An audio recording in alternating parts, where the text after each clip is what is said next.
Joining us now to weigh in, former Assistant FBI Director Chris Swecker. Chris, your reaction? Yeah, and I'm thinking that here we go again. Former Director Comey is now dragging the FBI back into the political firestorm just to satisfy his own ego. So, you know, he's not thinking about the FBI. He's not thinking about the men and women of the FBI or the country. He's thinking about his legacy. You would think that maybe he'd wait a little while. There's pending litigation, there's pending cases, there's pending investigations, all of which he had something to do with. So this, you know, it makes you question what his motives really are. And what is the impact on the men and women who are working at the FBI? At you talking to your former colleagues? Again, people always point to President Trump about bashing law enforcement, but this does a great deal of harm. Yeah, it doesn't do the FBI and the men and women of the FBI any good. They're hard-working. They got their noses to the grindstone. They're trying to get the job done, and they're focused on the mission. And as he did before when he did the press conference and took over a decision that should have been made by the Justice Department and then started the ball rolling and getting the FBI involved in this big political firestorm, now he's back at it again. And I don't think the men and women of the FBI, from what I hear, my former colleagues, are appreciative of the fact that he's dragging them back into the firestorm again. You mentioned one of the investigations. This is the latest in the Russia probe. The Senate Judiciary Committee is taking up a bill to protect Special Counsel Robert Mueller from getting fired. The legislation is expected to be debated and amended next week. President Trump says he has no plans to fire Mueller, and he tweeted this earlier. If he'd wanted to fire Robert Mueller in December, as reported by the New York Times, the failing New York Times, I would have fired him. Just more fake news from a biased newspaper. I talked with Senate Judiciary Committee Chairman Chuck Grassley about this on Tuesday. And New York Times actually gave Fox Business credit on that. Thank you for that. Here's what Grassley told me. I have confidence in Mueller. The president ought to have confidence in Mueller. And I think, to answer your question, it would be suicide for the president to want to talk about firing Mueller. Chris, what's your take on that? Yeah, I mean, unlike the Clinton email investigation, Robert Mueller is conducting a real investigation, one that's using all the techniques available. He's a straight-up guy. He did 12 years as the FBI director. He has had a very accomplished career. I served directly under him, so I might not be totally objective here. But I know that he's mission-focused. He places the organization above himself. He's not going to frame anybody. He's a very honest, straight-up person. I'm not crazy about some of the people on his team, but I think he can rein that in. So bottom line is former FBI Director Robert Mueller is not going to pull any punches here, and I think he does. I want to see the rocks turned over.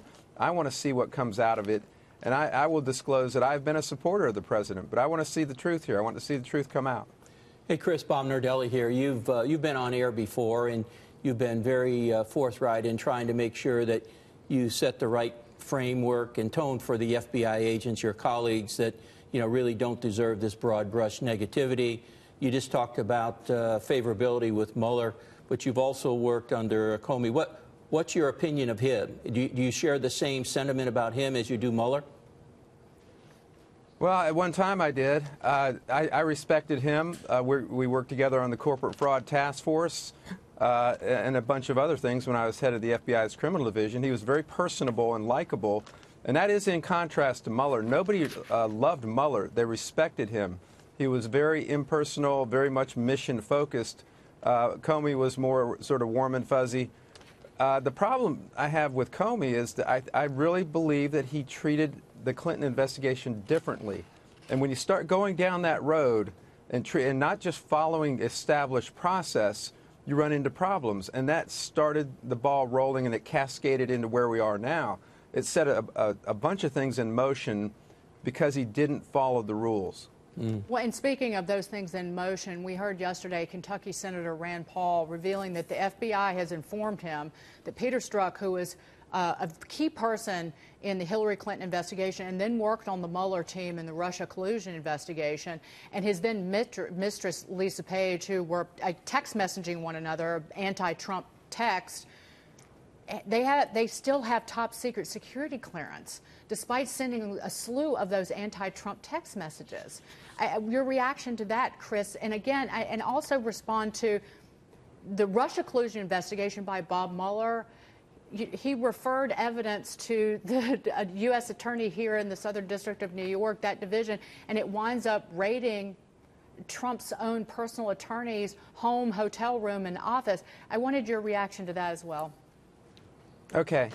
Well, Strzok should have his clearance lifted, but having said that, he's been relegated to what we call the rubber gun squad. He's not doing much of anything but moving some paper around.